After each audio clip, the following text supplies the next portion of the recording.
Olá, tudo bem? Começa agora uma série inédita de estudos das profecias da Bíblia.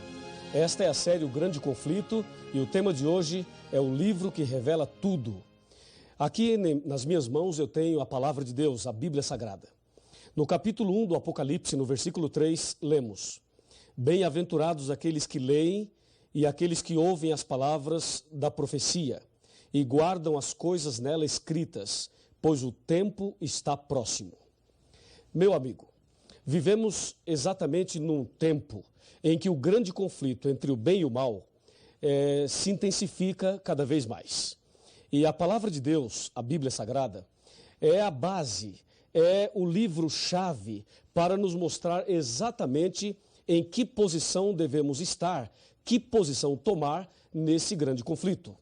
Por exemplo, para que você seja bem-sucedido e seja vitorioso nessa guerra entre o bem e o mal, é preciso conhecer algumas coisas importantes sobre a Bíblia.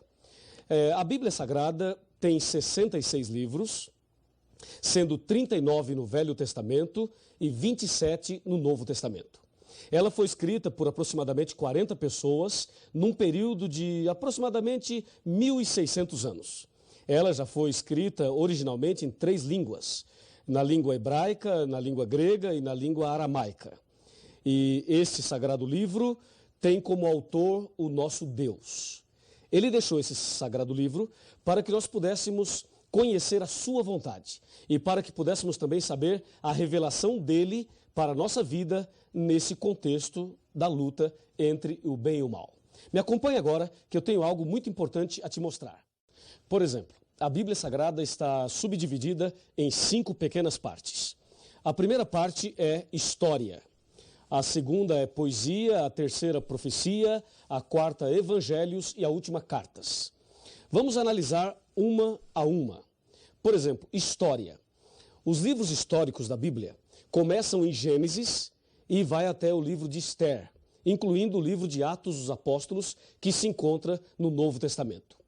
A parte histórica da Bíblia, aproximadamente 90% do que está escrito lá se entende como se lê. E apenas 10%, mais ou menos, foi escrito numa linguagem simbólica profética. Então, entenda bem, a parte histórica da Bíblia são os livros que registram a história da criação, a história de Adão e Eva, a história da queda, a história de Davi e Golias, de Sansão e Dalila, do povo de Israel, os livros históricos. Esta é a primeira parte da Bíblia. A segunda é poesia. A poesia são livros que foram escritos numa linguagem poética. Por exemplo, eu tenho aqui Jó, Salmos, Provérbios, Cantares, ou seja, Cântico dos Cânticos. E também o livro de Eclesiastes. Esses livros são poéticos. E de todos eles, a poesia mais conhecida se encontra nos Salmos, que é o Salmo 23. Lembra? O Senhor é meu pastor e nada me faltará. São os livros poéticos. Destes, aproximadamente 85% do que está escrito lá se entende também como se lê. E aproximadamente 15% é numa linguagem também simbólica, figurativa. A terceira parte é a parte da profecia, que envolve o livro do Apocalipse e também o livro de Daniel. A parte profética começa em Isaías, vai até Malaquias e, repito, inclui o Apocalipse e também o livro de Daniel. Esses livros proféticos são os livros que apresentam de forma mais clara e de forma bem contundente esse grande conflito entre o bem e o mal. Entendeu? E aqui é bom que você preste muita atenção, eu tenho aqui as informações bem atualizadas sobre tudo isso. Por exemplo, o livro do Apocalipse é o livro mais difícil de se entender. E também o livro de Daniel.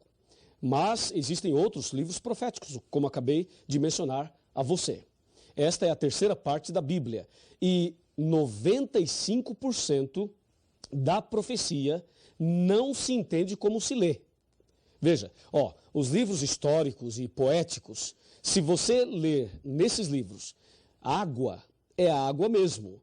Se você ler mulher, é mulher mesmo. Vento também é isso mesmo. Ou seja, se entende como se lê. Mas na profecia não se entende como se lê.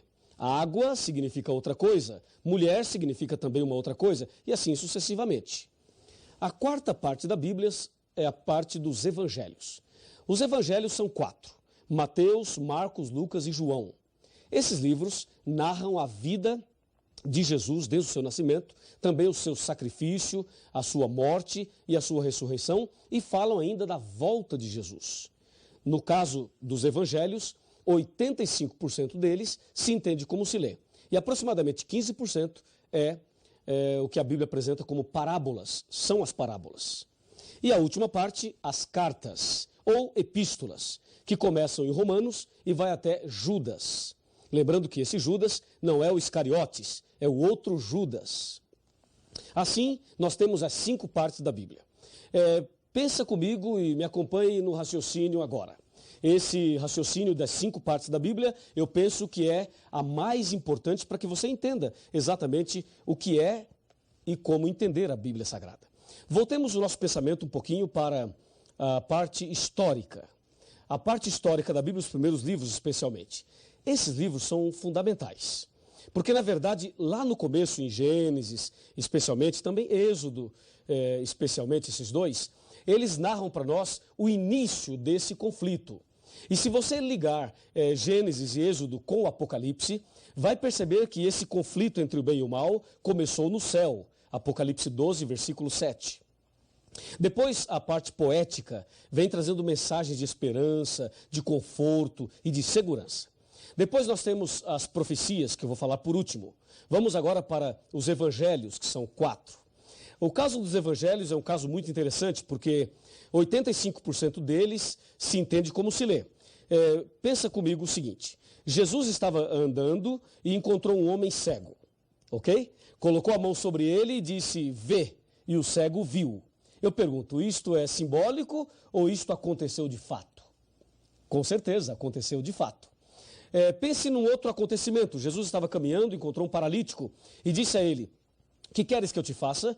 E o paralítico disse, Senhor, eu quero ficar bom, eu quero andar. E Jesus então diz, levanta-te, toma a tua cama e anda. E o paralítico levantou e andou.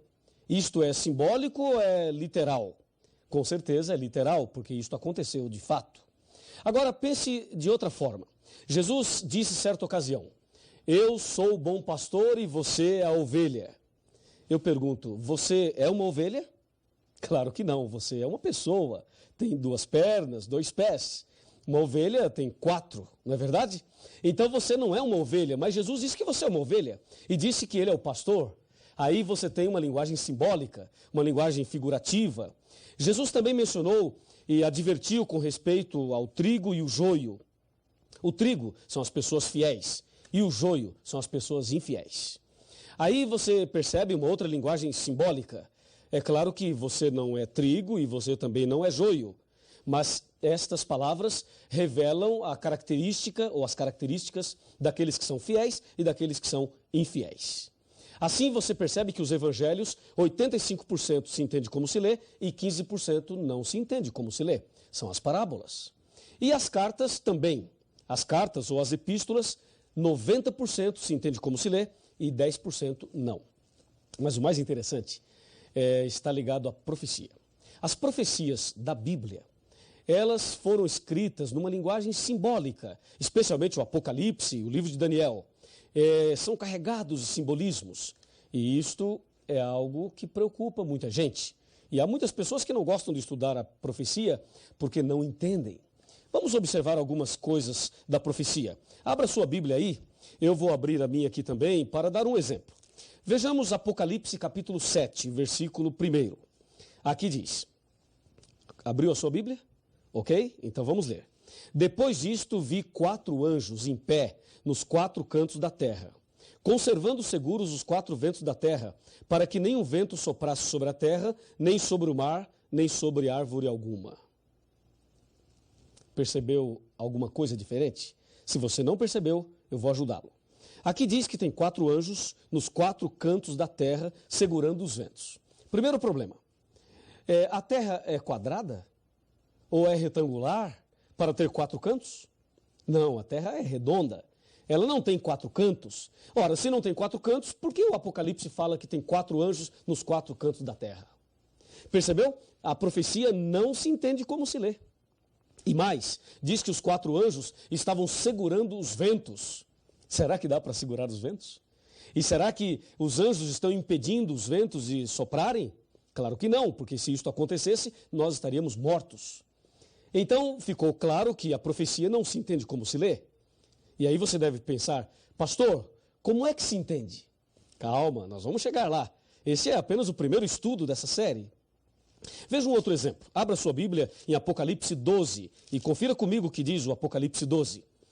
Versículo 1.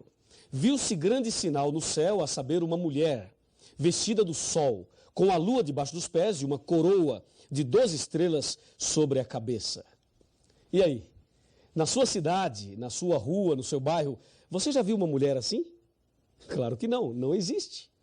As mulheres são bonitas, não há dúvida nenhuma, mas uma mulher como esta aqui não existe. E se não existe, por que o Apocalipse apresenta uma mulher assim? Percebeu? Mais uma prova de que a profecia não se entende como se lê, até porque uma mulher assim não existe. É ou não é? E se você observar aqui, ó, o capítulo 13, e aqui está o ponto que as pessoas têm medo, ficam assustadas, mas não fique com medo, porque a Bíblia vai nos revelar tudo nesta série do grande conflito. Veja Apocalipse 13, versículo 1. Vi emergir do mar uma besta que tinha 10 chifres e 7 cabeças, e sobre os chifres 10 diademas, e sobre as cabeças nomes de blasfêmia. E aí? Imagine uma besta saindo do mar. Isso é assustador, não é? E algumas pessoas acham que é pecado ir à praia porque a besta vai sair do mar. Que absurdo, é ou não é? Sabe por que as pessoas erram? Sabem por que as pessoas interpretam erradamente a Bíblia e pregam uma coisa que a Bíblia não diz, não ensina?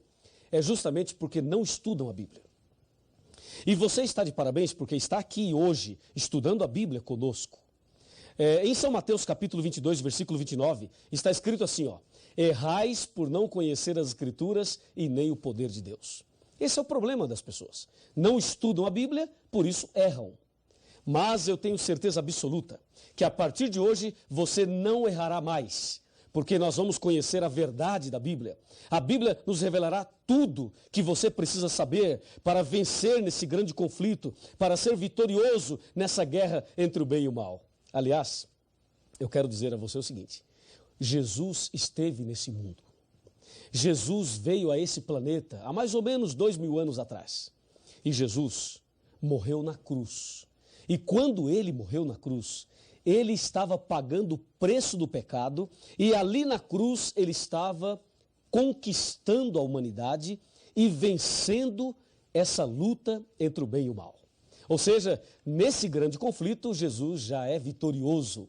E uma grande notícia para você: se você tem Jesus no coração, se você anda com Jesus, então você também é mais do que vitorioso. Não é maravilhoso saber disso? Por isso é importante o estudo da Bíblia. E agora, pense comigo na frase final. Me acompanha aqui. Aqui tem uma frase final para você. Por favor, chegue mais perto. Vamos conversar. Pode chegar mais perto, um pouquinho mais. Olhe bem dentro dos meus olhos. Está olhando? É o seguinte: eu não te conheço. Não sei o seu nome, não sei quem você é, não sei onde você mora. Mas eu sei que você deve ter suas lutas, seus problemas, suas dificuldades. Deus conhece você e Deus também me conhece. E eu não sei exatamente por que você está aqui hoje estudando a Bíblia. Mas uma coisa eu te digo em nome de Jesus. Em João 8,32 está escrito aqui na palavra de Deus o seguinte: e conhecereis a verdade, e a verdade vos libertará. Se você conhecer a verdade a partir de agora, se você fizer essa série completa, você vai conhecer toda a verdade. E Deus vai libertar você, vai transformar sua vida, vai fazer de você a pessoa mais feliz do mundo. E nesse grande conflito, você será vitorioso, você será vitoriosa. Presta atenção, minha amiga, presta atenção, meu amigo. Eu vou orar por você. E Deus te dará vitória nesse dia e nessa série de estudos bíblicos. Você não quer aceitar fazer o curso completo e não quer ter Jesus no coração e você não deseja ser vitorioso também nessa guerra entre o bem e o mal? Que pergunta que eu estou fazendo. É claro que você deseja, é claro que você quer. E se você assim deseja, se você quer isto, então feche os seus olhos e vamos falar com Deus. Querido Pai Celestial, Muito obrigado por esse primeiro estudo da Tua Palavra. Ela é lâmpada para os nossos pés e luz para os nossos caminhos. Ela revela Jesus, aquele que já venceu na cruz em nosso lugar. Ajuda-nos agora a conhecer melhor a Tua Palavra e a andar nos Teus caminhos. Abençoe essa pessoa que está orando comigo nesse instante e envia o Espírito Santo para fazer um milagre na vida desta pessoa que tanto necessita. Em nome de Jesus. Amém. A sua entrega é total. Você não pôde mais adiar. Jesus chegou ao seu coração, chamou por seu nome, você atendeu.